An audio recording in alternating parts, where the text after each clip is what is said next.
El día de hoy vamos a revisar el tema de anestesia para cirugía de fosa posterior.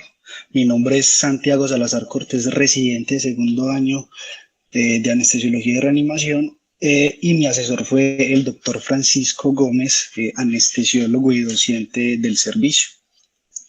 Entonces, este es el contenido que les propongo para el día de hoy. Vamos a empezar con una introducción, vamos a hablar sobre indicaciones de cirugía, vamos a evaluar pues como todas las recomendaciones del transoperatorio basándonos en preoperatorio, intraoperatorio y posoperatorio. Y por último vamos a dar unas conclusiones o mensajes para llevar a la casa. Entonces, empezando con la introducción, ¿qué es la fosa posterior?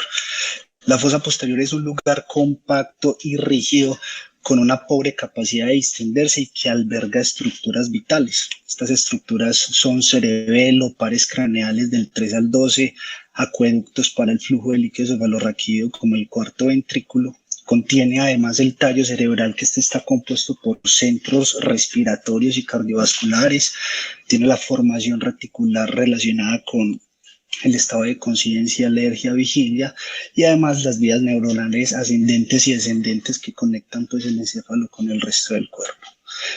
¿Cuáles son los riesgos a los que nos podemos ver enfrentados? Esto es una visión pues más detallada del tronco del encéfalo. Aquí vemos en azul los centros respiratorios y en rojo los centros vasomotores, que además de que pueden ser lesionados durante la cirugía, su estímulo durante la cirugía nos puede alertar de que el cirujano está cerca a estructuras que son vitales.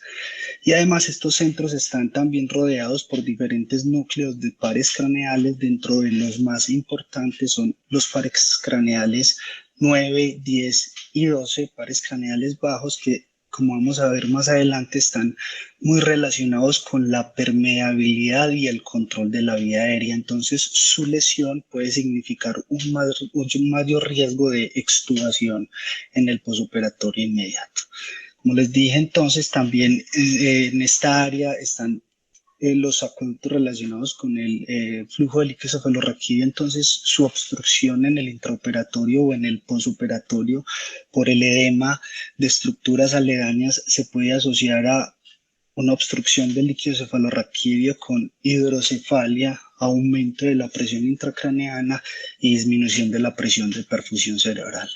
Otro riesgo bastante importante en este modelo quirúrgico es el embolismo aéreo, digamos que es algo que clásicamente siempre leemos cuando revisamos este tema, y el embolismo aéreo es bastante importante en este tipo de cirugía porque el campo quirúrgico en algunas posiciones, sobre todo como en la posición sentado, el campo quirúrgico está muy por encima del nivel del corazón, lo que hace que las venas que están en el campo quirúrgico tengan una presión subatmosférica, lo que promueve la entrada de aire a esas venas. Cuando ese aire llega a las venas, ese aire puede llegar a las cavidades derechas, de las cavidades derechas a la circulación pulmonar, y puede generar una obstrucción mecánica que va a ser variable dependiendo del grado de aire que entre pues a las cavidades, siendo clínicamente significativo desde 100 cc y puede ser letal cuando es de 2 a 5 cc por kilo. Entonces esa obstrucción nos puede generar alteración de la ventilación, perfusión,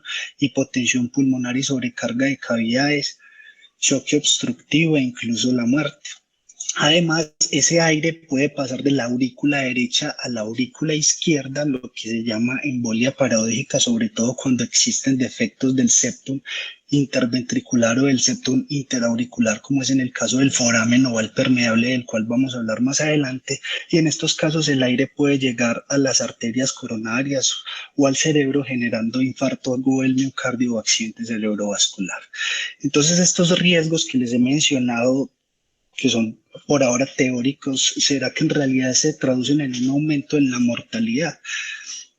Para eso les traigo este estudio publicado en el 2014, es un estudio retrospectivo de las bases de datos del NSQIP que tomó datos del 2005 al 2010 e incluyó cerca de 260 hospitales. Ellos incluyeron alrededor de 1.700 pacientes que iban a ser llevados a cirugía de resección de tumor cerebral, tanto infratentorial como supratentorial, y ellos iban a evaluar un desenlace compuesto por muerte, reintubación no planeada 30 días y falla para la extubación en 48 horas después de la cirugía. ¿Qué encontraron ellos? El desenlace compuesto fue estadísticamente significativo hacia la cirugía infratentorial y sobre todo eso fue a expensas de la muerte. La muerte con un OR de 2.44 estadísticamente significativo para las cirugías que se realizan a nivel infratentorial. Entonces, ¿cuáles son las indicaciones de cirugía de fosa posterior más frecuentes a las que nos podemos ver enfrentados? Las más frecuentes entonces tenemos hemorragia cerebral, malformaciones congénitas como Arnold-Chiari-Dandy-Walker, lesiones vasculares como malformaciones arteriovenosas o lesiones aneurismáticas, cirugías por comprensión nerviosa y los tumores. Los tumores son quizás la principal indicación de intervención de fosa posterior y es por eso que me voy a detener a mencionarlos con más detalle. Cuando vemos los tumores en la edad pediátrica, vemos que el 40% son de localización supratentorial y el 60% son de localización infratentorial, siendo entonces la mayoría de los tumores ubicados en fosa posterior. Y los más comunes van a ser astrocitoma, meduloblastoma y el ependimoma. Estos tumores son la principal causa de tumores sólidos en la infancia, son la primer causa de muerte por cáncer y por lo general son de difícil diagnóstico y cuando nos llegan a los centros de atención en salud llegan con condiciones amenazantes para la vida porque ya llegan con la enfermedad pues muy avanzada. En la edad adulta esta proporción se invierte, la mayoría de los tumores son de localización supratentorial, mucho menos frecuentes de localización infratentorial. Las metástasis son el principal tumor pues más frecuente en el encéfalo en general y 1/3 de estas metástasis son en la fosa posterior, siendo los primarios más comunes melanoma, pulmón y colon. Y los tumores primarios ya de la fosa posterior más comunes son los tumores del ángulo pontocerebeloso hasta en un 90%, como el neumoroma del acústico, meningioma, schwannoma, siendo esta la principal indicación de cirugía de fosa posterior en los adultos. Entonces, ¿cómo es el manejo anestésico de estos pacientes?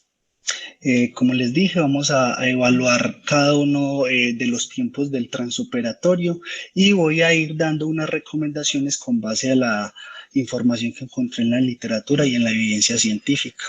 Entonces, en el preoperatorio es muy importante determinar la localización y el tipo de lesión, la cercanía que tenga con los vasos, por el riesgo de sangrado, el tamaño que tenga la lesión. Vamos a ver más adelante que cierto tamaño de lesión se puede asociar con un riesgo de extubación fallida. Si tiene más lesiones asociadas, edema cerebral o hidrocefalia, si compromete o comprime el tallo cerebral, también esté siendo uno de los factores de riesgos para extubación fallida. Algo muy importante es definir desde el preoperatorio la condición neurológica de nuestro paciente, no solo evaluar grande si tiene déficit neurológico y ver cómo está el estado de conciencia, sino ser más acuciosos y evaluar si tiene signos de hipertensión endocraneana o si tiene déficit de pares craneales y específicamente si tiene déficit de pares craneales bajos. Vamos a evaluar reflejo nauseoso, reflejo tusígeno, reflejo de la deglución, movilidad de cuerdas bucales dentro de lo posible y cómo es el movimiento y la fuerza al papar la lengua. Todo esto es importante evaluarlo y consignarlo en la historia clínica, ya que es la lesión de estos pares craneales se puede asociar con un mayor riesgo de extubación fallida. Otros aspectos que son importantes es, además del resto de la medicación, específicamente estos pacientes de fosa posterior pueden venir con terapias de larga data con corticosteroides, pueden tener terapia diurética para manejo de la hipertensión endocraneana con medicamentos como acetazolamida que me pueden promover alteraciones ácido-base y electrolíticas. Y muchos de estos pacientes también vienen con anticonvulsivantes y es muy importante darle continuidad a los anticonvulsivantes durante el intraoperatorio. Con respecto a la vía aérea, las patologías de la vía aérea per se no confieren un alto riesgo de vía aérea difícil, pero sí hay algunas malformaciones de la unión de la columna cervical y el cráneo que pueden conferir o nos pueden hacer cambiar el abordaje de la vía aérea y que sea diferente al convencional, y es importante tenerlo en cuenta como estas patologías que están acá. Deben tener unos paraclínicos básicos como hemograma, hemoclasificación, ionograma, por lo que les dije de los diuréticos, y además estos pacientes pueden venir con mucho vómito por la hipertensión endocraneana, y también muy importante la glicemia, sobre todo esos pacientes que vienen con corticosteroides a dosis altas. Es muy importante desde el preoperatorio definir la posición, y esto es un mensaje que debe quedar claro el día de hoy. Cuando nosotros evaluemos la posición, hay que evaluar indicaciones, contraindicaciones, ventajas y desventajas, pero también hay ciertas posiciones especiales en las cuales tenemos que evaluar si el paciente tiene o no tolerancia a esas posiciones, sobre todo desde el punto de vista cardiovascular.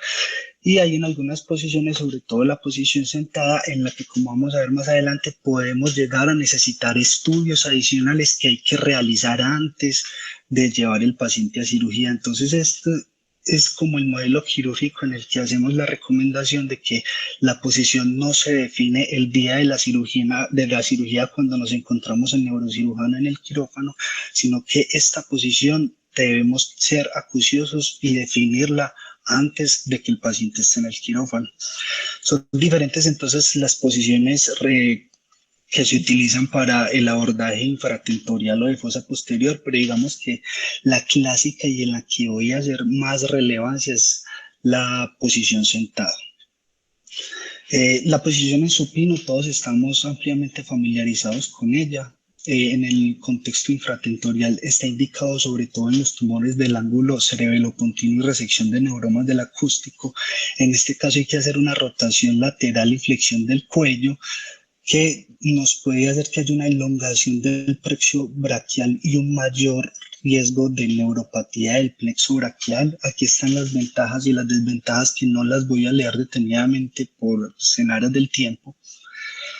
En la posición prono es muy comparable con la posición sentado, porque nos ofrece que tenemos, pues, o el neurocirujano tiene un fácil acceso a la línea media. Y digamos que la ventaja en comparación con la posición sentado es que tendría una menor incidencia de embolismo aéreo. Y estas son las desventajas, pues, ya relacionadas con el manejo de la vía aérea y los cambios hemodinámicos. La posición en banca de Parker no es muy común. Es una variación de la posición en decúbito lateral, en la cual se realiza una rotación y flexión cervical. Esta se caracteriza por darnos un acceso más rápido a los hemisferios cerebelosos y se utiliza sobre todo en los casos de hemorragia o infarto cerebelar. Estas son las ventajas y estas son las desventajas. Ya centrándonos entonces en la posición sentado o semisentado, debido a que, pues, la posición sentado ha tenido varias modificaciones a lo largo del tiempo. La que hacemos o la que se utiliza hoy por hoy en el mundo es la posición semisentado, que tiene la diferencia y es que tiene una flexión en la cadera de 90 grados y de 30 grados en la rodilla, esto como para mejorar el retorno venoso. Esta cirugía entonces se viene utilizando desde 1917 y ha sido como la pionera, y la gran mayoría de cirugías de fosa posterior a lo largo de la historia se hacen y se han hecho en esta posición, debido a que se ha descrito que ofrece grandes ventajas para el cirujano y el anestesiólogo. Para el cirujano tiene una mejor exposición quirúrgica y orientación anatómica, un mejor drenaje venoso, lo que hace que mejore la hemostasia y haya una disminución en la pérdida sanguínea. Hay mejor drenaje de líquido cefalorraquídeo, hay un menor tiempo y una menor resección del tumor. En algunos modelos quirúrgicos se ha logrado identificar eso. Ofrece ventajas para el anestesiólogo, como un más fácil acceso a la vía aérea, al tórax y a los miembros superiores en caso de crisis, y hay una mejoría en la dinámica ventilatoria debido a que hay una mejor excursión diafragmática. También tenemos grandes desventajas como hipotensión, hipoperfusión cerebral, podría haber edema de la vía aérea con macroglosia. Casi todos los pacientes presentan neumoencéfalo, se puede presentar cuadriplegia, y un riesgo bastante importante y ampliamente descrito es el mayor riesgo de embolismo aéreo, por lo que les comenté anteriormente. Tenemos contraindicaciones absolutas y relativas. Absolutas como el shunt ventriculoatrial patente, que el paciente tenga signos de isquemia cerebral de pie, que tenga una enfermedad cardiovascular severa. Y las relativas tenemos el shunt de derecha a izquierda como el foramen oval permeable, que antes se había descrito ampliamente como una contraindicación absoluta, pero como vamos a ver más adelante, se puede comportar como una contraindicación relativa. Vemos a lo largo del tiempo, como les comenté, inicialmente la mayoría de las cirugías se hacían en posición sentado, pero debido a que se empezaron a publicar reportes de pacientes que presentaban embolismos aéreos graves con compromisos hemodinámicos importantes, digamos que de forma global se ha generado una mayor tendencia a realizar las cirugías en posición horizontal. Sin embargo, estos centros que tienen una gran experiencia en realizar cirugías en posición sentado han demostrado, como en estudios observacionales, la experiencia que han tenido con la posición sentado, demostrando que pueden tener unas bajas tasas de complicaciones casi comparables con la posición horizontal. De hecho, recientemente en este año, en el 2023, se publicó un metaanálisis de pacientes que son llevados a resección de schwannoma vestibular, que es la principal indicación de cirugía en fosa posterior. Ellos realizaron un abordaje recto sigmoideo, incluyeron 7 estudios observacionales de cohorte prospectiva que incluían cerca de 1.700 pacientes, y entonces se evaluaban los pacientes que estaban semisentados y los pacientes que estaban en posición horizontal, y evaluaban diferentes desenlaces como parálisis facial, resección del tumor, embolismo aéreo y mortalidad.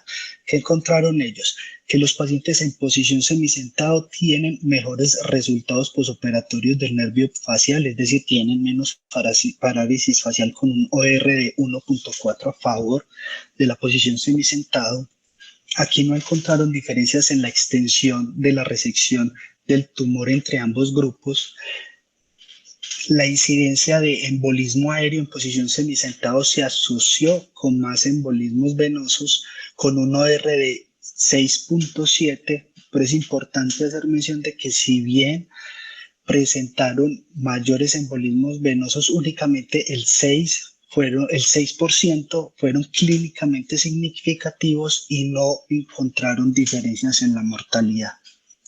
Entonces, parece que esta posición semisentado parece ser seguro, pero nosotros, a la hora de extrapolar los datos que tomamos de estos diferentes estudios, debemos tener en cuenta de que en todas estas instituciones que tienen una gran experiencia, ellos realizan estudios y técnicas de monitoreo complementarias para el paciente que va a ser llevado a cirugía en posición sentada.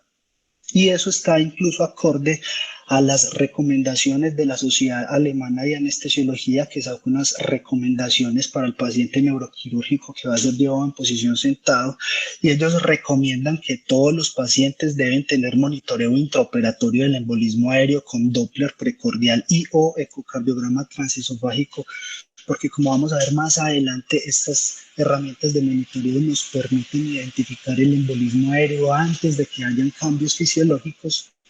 Y también recomiendan que todos los pacientes deben tener estudios para descartar la presencia de foramen oval, debido a que los pacientes que tienen presencia de foramen oval pueden tener un mayor riesgo de presentar una embolia paradójica y sus consecuencias.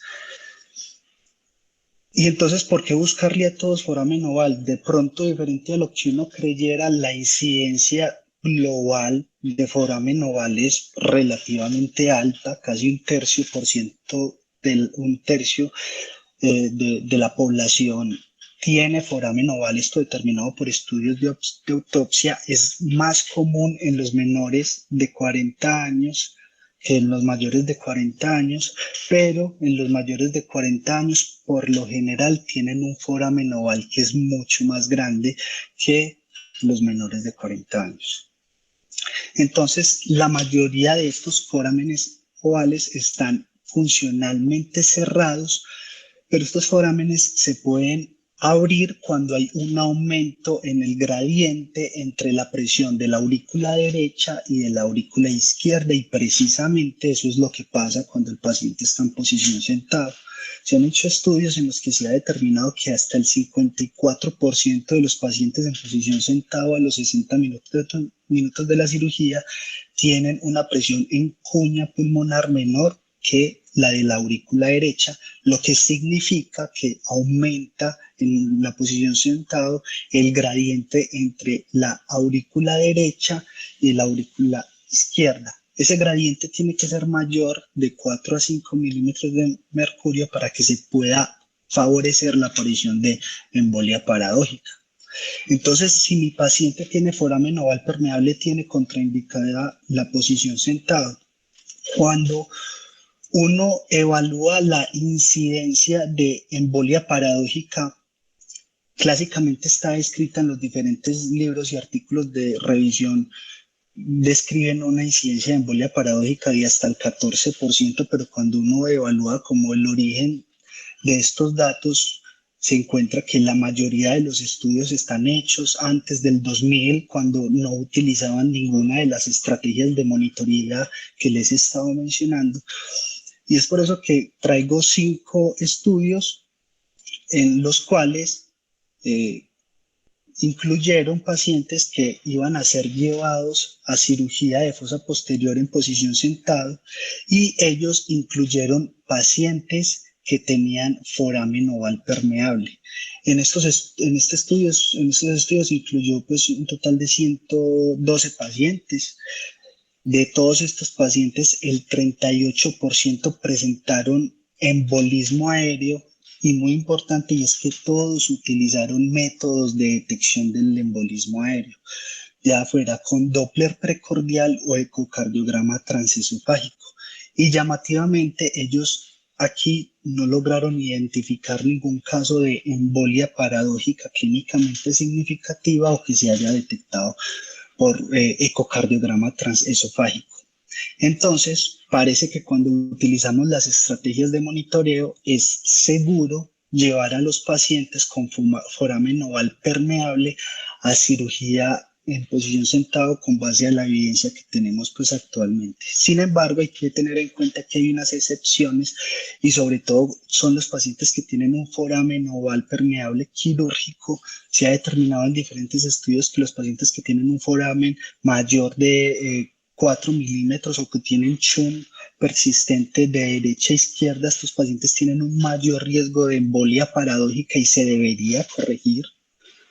Entonces, a estos pacientes se debería hacer el cierre del foramen oval antes de llevar a cirugía en posición sentado, pero hay que tener en cuenta de que si yo considero de que ese paciente se le debe hacer un cierre del foramen oval, va a requerir antiagregación dual por 3 meses e incluso va a requerir ASA hasta los 6 meses.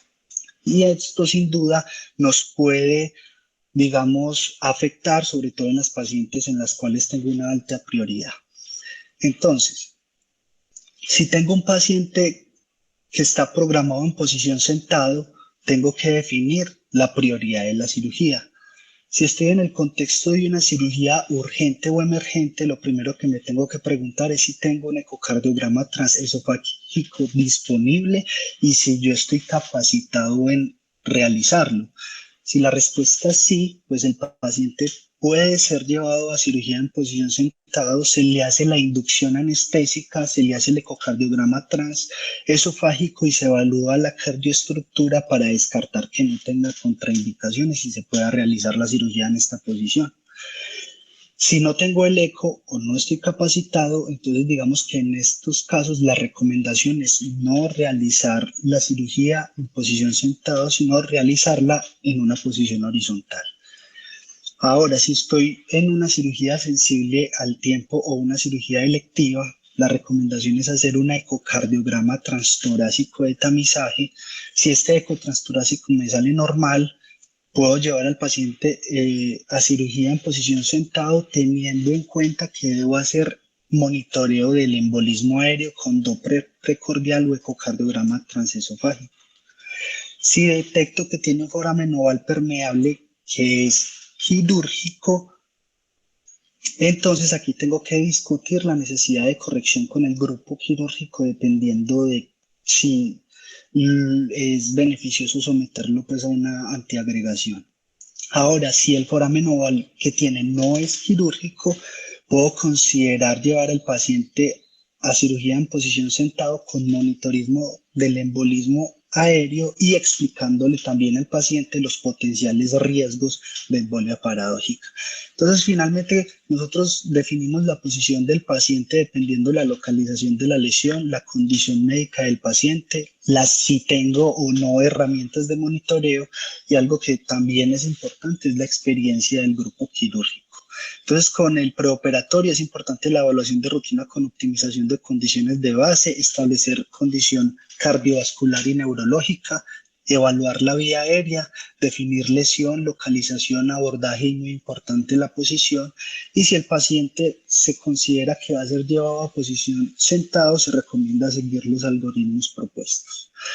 Ahora con el manejo intraoperatorio, recordemos que esta área alberga funciones vitales, los pacientes van a ser llevados en posiciones extremas y por lo general tienen patologías graves, entonces nosotros en consecuencia debemos elegir la monitoría. Aquí no voy a hablar de neumomonitoreo porque ya hay charlas del servicio dirigidas a este tópico, acá voy a hacer especial mención del embolismo aéreo. Vamos a definir la técnica anestésica y cuáles son las metas del intraoperatorio. Con respecto al monitoreo, todos los pacientes deben tener asa básica. El electrocardiograma es muy importante para nosotros evidenciar los cambios en el ritmo que pueda tener nuestro paciente ante la presencia de bradicardia o asistolia, pues me alerta que el cirujano está en contacto con estructuras vitales y a la hora de utilizar medicamentos para revertir la bradicardia debo ser consciente de evitar medicamentos que me vayan a enmascarar este reflejo que es protector, como el uso de anticolinérgicos. Es por eso que se recomienda el uso de medicamentos que tengan una vida de acción más corta, como la epinefrina. Todos los pacientes deberían ir con línea arterial y es importante poner el transductor al nivel del trago. Y el catéter venoso central es especialmente importante en los pacientes que van en posición sentado, debido a que este catéter se utiliza para aspirar el aire y disminuir la cantidad de aire que se va hacia la circulación pulmonar, y no es cualquier tipo de catéter. Derivado de información de estudios animales, se ha determinado que los catéteres multiorificio y que están especialmente ubicados a 2 centímetros de la unión entre la vena cava superior y la aurícula derecha, tienen una probabilidad de hasta el 80% de aspirar el aire que llega a la aurícula derecha. Y hablando específicamente entonces de la monitorea del embolismo aéreo, aquí vemos las diferentes estrategias de monitoreo y vemos que son especialmente importantes el ecocardiograma transesofágico y el Doppler precordial, ya que estos tienen una alta sensibilidad que me permiten la detección temprana del embolismo aéreo, por lo cual si lo detecto rápido inicio medidas para que se disminuya la entrada de aire. Ahora, los cambios, pues las otras herramientas de monitoreo como la capnografía, el gasto cardíaco o la presión arterial pueden ser demoradas a la hora de detectar el embolismo aéreo porque ya vamos a tener cambios hemodinámicos.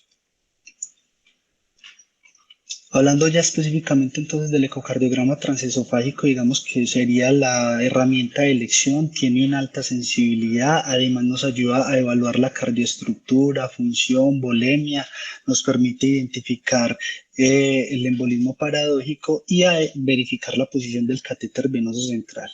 Los problemas son que no está ampliamente disponible, requiere de experiencia y es semi-invasivo. El Doppler precordial, si bien es menos sensible que el eco, de todas maneras tiene una alta sensibilidad, no es invasivo, es de bajo costo y puede estar más fácil disponible y tiene la ventaja pues de que no me ayuda a detectar de una forma pues como cuantitativa, por lo menos cualitativa, el embolismo aéreo, no detecta la embolia paradójica y en ocasiones puede ser difícil de ubicar el Doppler. La capnografía siempre está. pero hay que hacer mención de que la capnografía no puede ser la única estrategia de monitoreo del embolismo aéreo debido a que tiene una baja sensibilidad y una baja especificidad, y cuando se altera ya hay cambios fisiológicos. Entonces, nuevamente recalco en que debemos tener alguna de estas dos estrategias para el monitoreo del embolismo aéreo.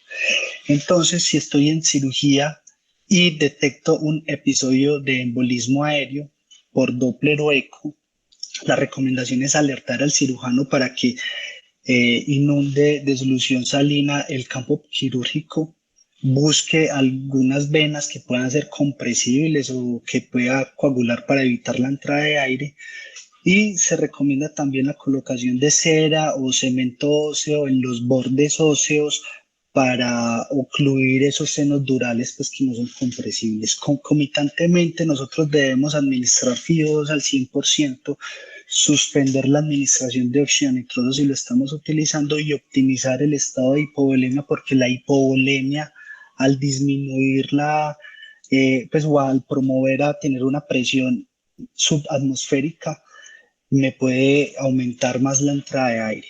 Ahora, si detecto que mi paciente además tiene compromiso hemodinámico, la recomendación es pedir ayuda, inicie soporte vasopresor, inicie la aspiración de aire por el catéter venoso central, y dependiendo ya del grado de compromiso hay que considerar disminuir el nivel de la cabeza para disminuir ese gradiente de presión. Se han descrito en la literatura otras estrategias como el aumento de la PIP, sin embargo es controvertido debido a que un aumento de la PIP me puede aumentar el riesgo de colapso cardiovascular. La compresión yugular también está descrita porque al hacer compresión yugular bilateral aumento la presión de los senos durales disminuyendo la entrada de aire, pero cuando hago compresión yugular bilateral también estoy haciendo compresión bilateral de las carótidas, pudiendo disminuir la presión de perfusión cerebral, y también se puede generar un estímulo de los barroreceptores pues con descargas vagales y demás. Entonces estas son técnicas que en la literatura como tal están entrando como en desuso. Ya con respecto a la técnica anestésica, entonces la pregunta es, ¿qué será mejor, TIVA o inhalados? Para responder esta pregunta, entonces, traigo una revisión sistemática con metaanálisis que evaluó estas dos técnicas en pacientes que iban a ser llevados a craneotomía. No, pues en general no hay estudios específicamente de craneotomía infratentorial, entonces digamos que ahí toca hacer algo de pues extrapolar los datos. Ellos evaluaron estabilidad hemodinámica. Al parecer la TIVA tiene mejor estabilidad hemodinámica con un RR de 0.74. Evaluaron cómo se comportaba la presión intracraneana y la presión la presión de perfusión cerebral. Hubo mayor beneficio para la TIVA debido a que disminuía la PIC hasta 5 milímetros de mercurio, mejorando la presión de perfusión cerebral. En cuanto al perfil de recuperación, no se encontraron diferencias entre la TIVA y los inhalados. En cuanto a náuseas y vómito posoperatorio, hubo beneficio a favor de la TIVA, pero sobre todo cuando se utilizó óxido nitroso con un OR de 0.1. Pero cuando no se utilizó óxido nitroso, la diferencia no fue estadísticamente significativa. Algo importante es que la mayoría de los estudios incluidos en este metaanálisis no evaluaron mortalidad, morbilidad, función neurológica, calidad de vida. Entonces no se pudo hacer un análisis estadístico de estos desenlaces. Entonces aún queda la duda si estos beneficios hemodinámicos en realidad tengan algún impacto clínico. Ya las metas que vamos a tener entonces es mantener estabilidad hemodinámica con una media de 75 a 90, mantener la normovolemia con cristaloides isotónicos, evitar los hipotónicos y los cristaloides porque pueden favorecer la aparición de edema cerebral, mantener glicemia entre 110 y 180, mantener normotermia, normocapnia, hacer una rápida identificación de las complicaciones y evitar incrementos de la presión intracraneana para mantener la presión de perfusión cerebral.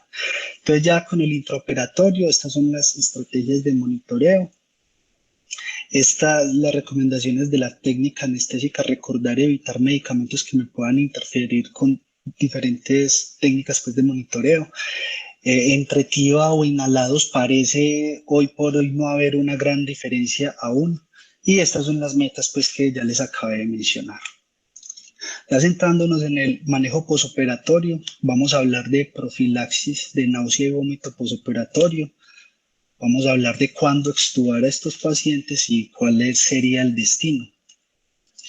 Cuando uno evalúa la incidencia de náusea y vómito posoperatorio, pues se encuentra que la cirugía infratentorial o de fosa posterior es la cirugía que tiene la incidencia más alta de náusea y vómito posoperatorio comparado con todos los modelos quirúrgicos, pudiendo llegar a ser de hasta el 70%.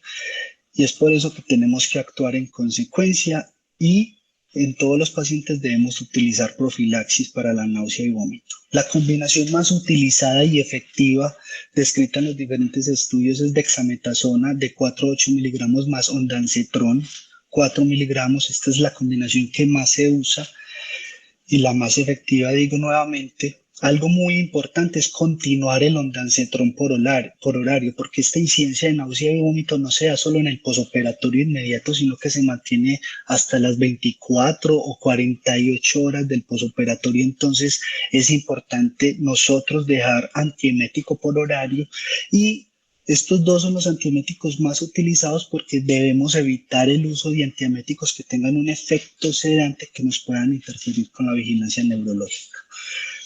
Ahora viene la pregunta de si extubo a mi paciente. Entonces, nuevamente, cuando uno evalúa la incidencia de extubación fallida, también se encuentra con que las cirugías de fosa posterior tienen la incidencia de extubación fallida más alta comparada con los otros modelos quirúrgicos, pudiendo ser tan alta como del casi 17%. Y si mi paciente sufre una extubación fallida, lo someto a un riesgo de mayor mortalidad, mayor estancia hospitalaria, mayor riesgo de neumonía y mayor riesgo de deterioro neurológico. Entonces, para esto traigo un estudio que fue publicado en el 2016 que incluyó cerca de 2.200 pacientes que eran llevados a cirugía infratentorial, y ellos querían buscar cuáles eran los factores de riesgo que más se asociaban con extubación fallida. Ellos que encontraron que los pacientes que tenían historia de craneotomía previa, disfunción preoperatoria de pares craneales, que tengan un tumor mayor de 30 milímetros, que tengan un tumor del tronco del encéfalo o que éste esté comprimiendo el tronco del encéfalo, o que hayan tenido una gran fluctuación de la presión arterial durante el transoperatorio, estos factores de riesgo se asociaron fuertemente con un mayor riesgo de extubación fallida.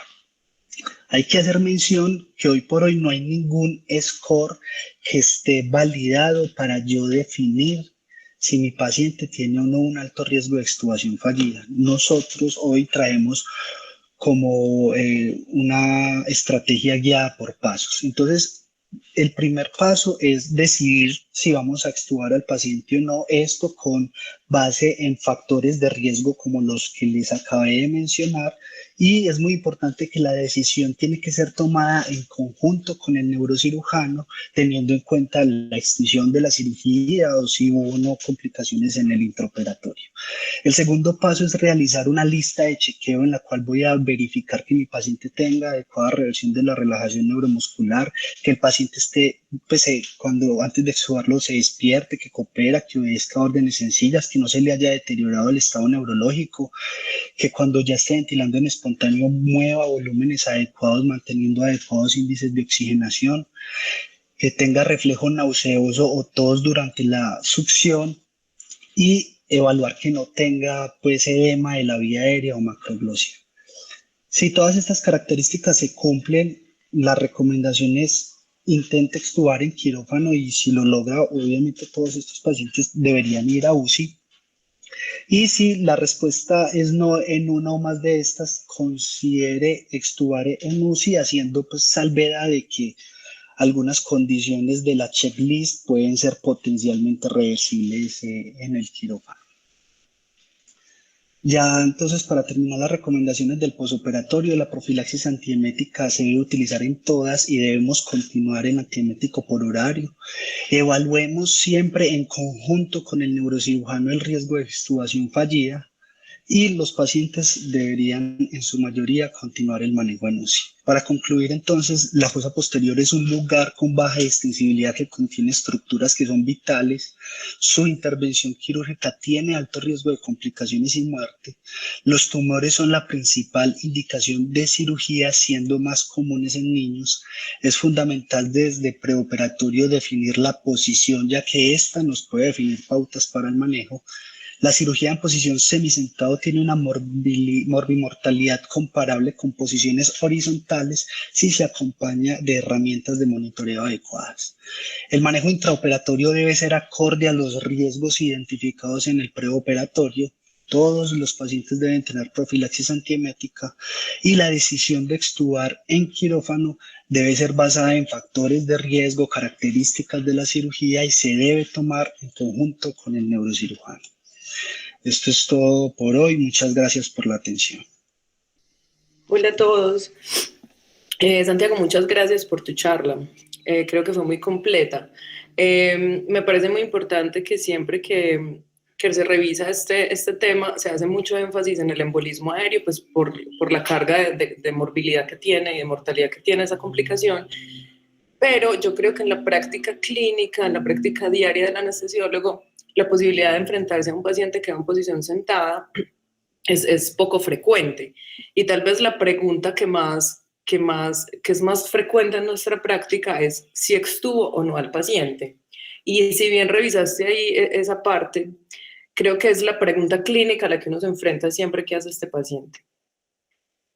Entiendo la parte que mencionas de los predictores, pero después de haber revisado este tema, me gustaría que redondearas y que nos dijeras en qué pacientes ni siquiera intentarías la extubación. Porque tengo la sensación de que hubiera en el grupo de anestesiólogos en general una idea de que paciente de fosa posterior significa no intentar extubación, como si esa fuera la conclusión que tuviéramos de entrada. Entonces, después de realizar esta charla, me gustaría, Santiago, que nos contaras en quién nunca intentarías una extubación de entrada. Hola, profe Marcela, muchas gracias por la pregunta.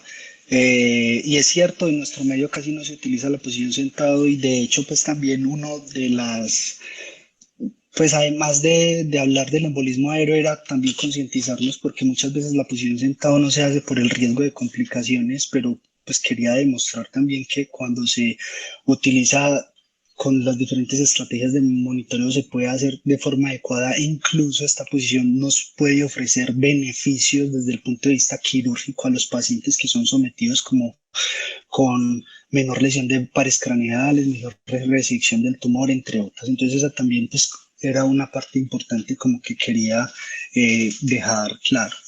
Con respecto a la parte de la extubación fallida, en realidad, cuando uno revisa la literatura al respecto, hay bastantes estudios observacionales que van buscando diferentes predictores y en realidad la mayoría de los estudios reportan predictores muy diferentes.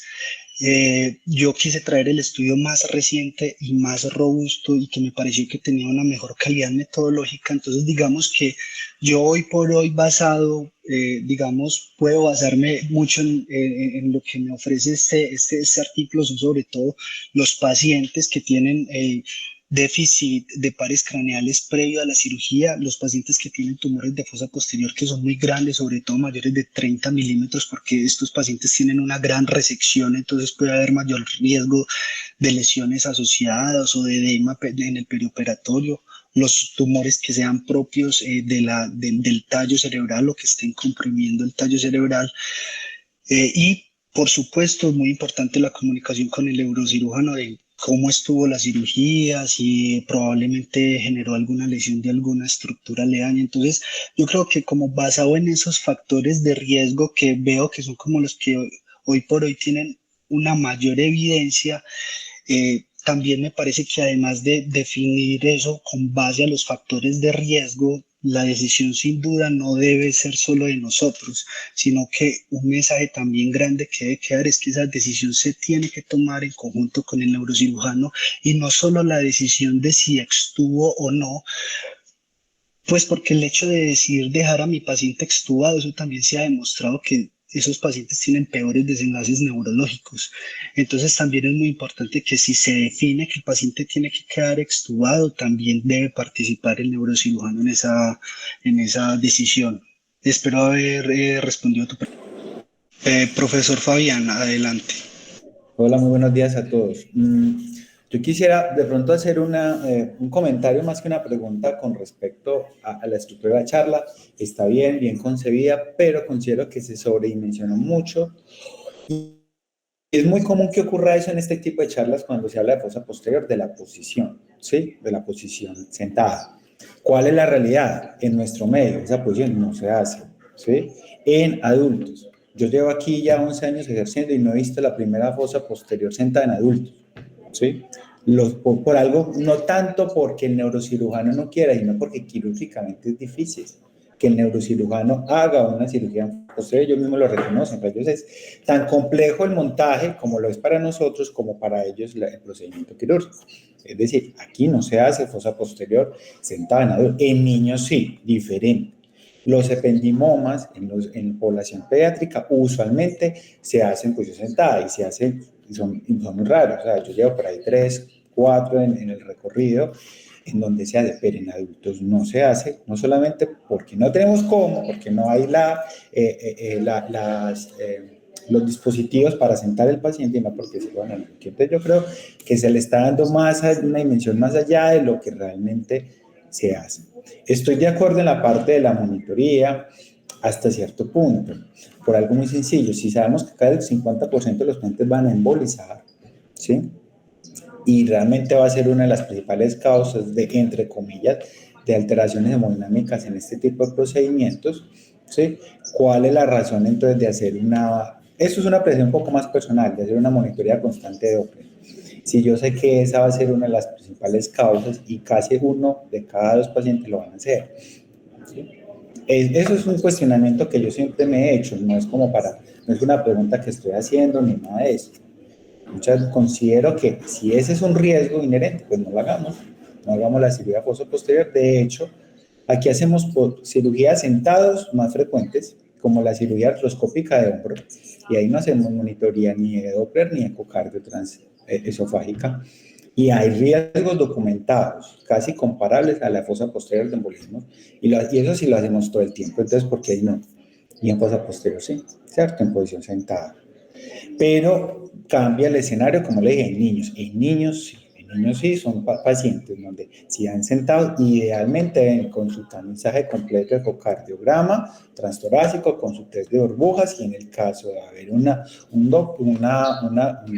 conducción, un shunt auricular, o se suspende la cirugía o se hace con una monitoría un poco más avanzada, que debería ser una ecocardiografía transesofágica. El resto, de acuerdo pues con lo que dijiste, esta cirugía no es indicación per se, no es tuar. Tú dijiste cuáles deberían ser los criterios, estoy completamente de acuerdo, esto es cirugía. Si el paciente, si la cirugía lo permite, las condiciones del paciente lo permiten, sería estudiar en sala, ¿sí? Y de hecho eso lo permite usted evaluar inmediatamente si el paciente va a ser capaz de mantener una vía aérea. Listo, muchas gracias, eso es lo que quería decir. Profe, muchas gracias por los comentarios. Profe, con respecto específicamente pues, a lo de la monitorización, precisamente, pues si bien muchos pacientes o la gran mayoría van a hacer embolismos aéreos, el objetivo de utilizar el eco o el Doppler es que detecta los casos de embolismo aéreo antes de que haya un compromiso hemodinámico, lo cual al parecer disminuye el riesgo de complicaciones mayores, profe. Entonces, esta es como la recomendación pues, de las diferentes sociedades y los diferentes pues, como artículos de revisión basado pues, como en los diferentes estudios que se han hecho al respecto. Entonces, de pronto, por eso es como la tendencia más a monitorizar, precisamente porque si hago una detección más temprana, le alerto al cirujano para tratar de disminuir pues, como más la entrada del aire. Y de acuerdo, profe, en nuestro medio no es muy frecuente esta posición, profe. El profesor Mario Andrés Zamudio pregunta por el chat qué cambios haría en la práctica profesional basado en esta charla. Bueno, debo pues partir del hecho de que mi exposición a las cirugías de fosa posterior pues únicamente entró a una cirugía, pero digamos que uno de los grandes cambios que tengo después de estas charlas es que la cirugía en posición sentado puede ser seguro en caso tal de que en algún momento el grupo quirúrgico requiera esta posición, pero también tengo que tener en cuenta de que si la voy a realizar en esta posición posiblemente pueda necesitar estrategias de monitoreo o realizar estudios previos para determinar si en realidad es segura o no esta posición para este tipo de pacientes. Y muy importante ya la parte de tener herramientas un poco más sólidas, si bien no hay score que estén validados para definir si extuvo o no a mi paciente, es muy importante, digamos, hacer una valoración como la propuse, pues ya por paso y teniendo muy en cuenta los factores de riesgo. Yo quisiera hacer una anotación con respecto a la posición semisentada, y es que eso se trata más bien es como de escuelas. La escuela europea tiene la tendencia a hacer los pacientes en posición semisentada, y la escuela americana el paciente en decúbito prono. Como nosotros trabajamos más la literatura americana, pues obviamente tenemos la sensación o la percepción de que la posición de semisentada pues tiende a desaparecer o porque está disminuyendo pues los casos, pero esto en realidad no ocurre así. Los europeos utilizan de rutina la posición semisentado, y en ellos siempre, siempre, siempre se requiere o el Doppler precordial o la ecocardiografía transesofágica. ¿Por qué? Por lo que dijo Santiago, se hace una detección muy temprana, se puede hacer un tratamiento también temprano y el paciente no va a llegar al cambio hemodinámico. Si nosotros nos ponemos a esperar a que el paciente haga una caída de la coronografía por no tener el Doppler precordial, el paciente ya va a tener compromiso hemodinámico y la complicación puede ser mucho mayor. Cuando yo hice parte de mi entrenamiento en Alemania, se hacía en el centro de referencia donde yo estaba entre 3 y 4 pacientes en posición semisentado. Era un sitio donde se trabajaba mucho el neurinoma del acústico, entonces tenía monitoreo del Doppler. Recordar en esa época, porque cuando eso no teníamos ecocardiografía transesofágica y todo lo que es neuromonitoreo fisiológico intraoperatorio. Más o menos ocurría por tener tantos pacientes en posición semisentados de 1 a 2 embolismos aéreos, pero sin ninguna trascendencia importante en el paciente, porque se hacía una detección temprana. Entonces yo creo que eso es una cosa muy importante, que si en algún momento se fuera a requerir una posición semisentado, pues es fundamental hacer este tipo de monitoreo. Entonces no se hace acá porque la escuela en realidad acá es en decúbito prono, y por eso es muy ocasional, y los cirujanos obviamente no están entrenados para asumir el abordaje quirúrgico en este tipo de posición. Aprovecho de todas maneras también para felicitar a Santi por su conferencia. Me parece que fue muy claro en sus conceptos y hizo una muy buena revisión de la literatura. Muchas gracias. Muchas gracias, profe Francisco. La profesora Marcela tiene una nueva intervención, profe, adelante. Santi, solamente quería hacer como un comentario final. Yo pienso que ser el anestesiólogo que no monta tanto frecuentemente esta cirugía no debe ser una disculpa para no decir, para no llevarme reflexiones de esta charla para mi práctica diaria. Porque si bien puede que seamos el anestesiólogo que no montamos al paciente, sí somos probablemente el anestesiólogo que lo ve en consulta, que lo ve en preanestesia. Y me gustaría que nos lleváramos como dos cosas. Uno es la importancia de la comunicación. Entonces puede que yo desde el punto de vista de la preanestesia no tenga clara cuál va a ser la posición del paciente, no tenga claro algunas cosas de la técnica quirúrgica, pero puedo comunicarme de forma previa, temprana, con el equipo de neurocirugía. Y creo que eso muchas veces lo obviamos en la preanestesia, estamos afanados como por salir del paso, y probablemente allí es el primer momento para decidir cuándo tamizar al paciente, cuándo indicar la ecocardio, etcétera. Y finalmente, hacer énfasis en la comunicación con los neurocirujanos. Cuán importante es, porque mira que la decisión de extubar, por ejemplo, va muy acorde en que nos estemos comunicando con ese equipo. Entonces quería dejar como esos dos mensajes. Muchas gracias. Profe, muchas gracias a usted por el comentario, estoy completamente de acuerdo. Bueno, yo creo que no hay más manitos levantadas, podemos dar por finalizada la sesión el día de hoy. Muchas gracias a todos por la participación. Hasta luego.